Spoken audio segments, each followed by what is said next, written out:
अच्छा दीदी, एक बात बताइए कि रसोई घर में गैस के चूल्हे में दहन होता है, उसकी लौ का रंग मोमबत्ती की लौ या विस्फोट से अलग क्यों होता है? तुम ज्वाला के बारे में जानना चाहते हो? ज्वाला? हाँ, ज्वाला यानी फ्लेम।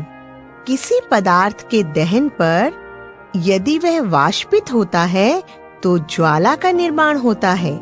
जैसे लकड़ी के कोयले के इस टुकड़े को जलाओ और इस मोमबत्ती को जलाओ, दोनों के जलने में क्या अंतर देख रहे हो? लकड़ी का कोयला तो धीरे धीरे सुलग रहा है, यानी जल रहा है और कोई लौ नहीं उठ रही, लेकिन मोमबत्ती को जलाने पर तो सुंदर लौ उठ रही है। यह लौ ही ज्वाला है। मोमबत्ती को जलाने पर पिघली हुई मोम बत्ती के साथ साथ ऊपर उठती है और वाष्पित होकर ज्वाला का निर्माण करती है, जबकि लकड़ी का कोयला वाष्पित नहीं होता, इसीलिए कोई ज्वाला नहीं बनती। देखो, मैं इस कांच की नली को जलती हुई मोमबत्ती के अदीप्त क्षेत्र में रखती हूँ।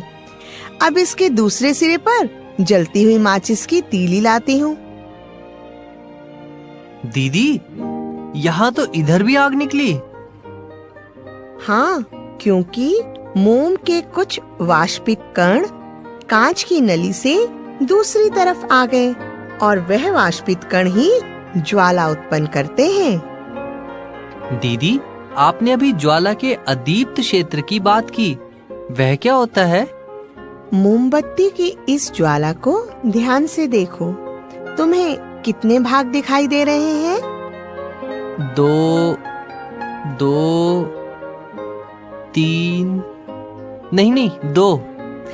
प्रयास, मोमबत्ती की ज्वाला के 3 क्षेत्र होते हैं। धागे के पास यानी बत्ती के पास बिना जली मोमबत्ती का आंतरिक क्षेत्र जो काला होता है और यह सबसे कम गर्म होता है।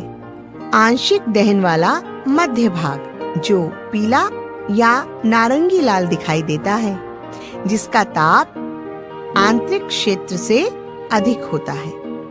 और सबसे बाहरी पूर्ण दहन का बाह्य क्षेत्र जो नीले रंग का होता है और सबसे गर्म होता है, क्योंकि यहाँ मोम के वाष्प का पूरा दहन हो जाता है।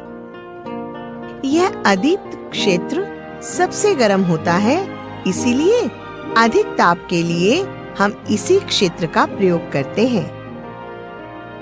जैसे यह तांबे की तार इसी क्षेत्र में रखने पर जल्दी गर्म हो जाती है और सुनार भी सोना और चांदी को पिघलाने के लिए धातु की फूंकनी से ज्वाला के सबसे बाहरी भाग को ही उस पर फूंकते हैं। दीदी, इसका मतलब है कि मोमबत्ती की ज्वाला का बीच वाले क्षेत्र में पूर्ण दहन नहीं होता। करके देख लेते हैं। इस मोमबत्ती की स्थिर ज्वाला के दीप्त क्षेत्र में टोंग से पकड़कर कांच की यह प्लेट रखो। अब इस पर क्या देखते हो? दीदी, इसमें तो गोल गोल काला काला सा कुछ बन गया है। हाँ, यहाँ बिना जले कार्बन के कण जमा हो गए हैं, क्योंकि यहाँ अपूर्ण दहन हो रहा है और कार्बन के कुछ कण बिना जले हुए भी हैं। समझा दीदी, यानी रसोई घर में चूल्हे में गैस का पूर्ण दहन होता है, इसीलिए वह नीली दिखाई देती है। और जब कभी किसी भी कारण से अपूर्ण दहन होता है तो पीली और लाल भी दिखाई देती है और उस पर रखे बर्तन भी ठीक वैसे ही काले हो जाते हैं जैसे मोमबत्ती के आंतरिक दहन यानी अपूर्ण दहन क्षेत्र में रखी कांच की प्लेट।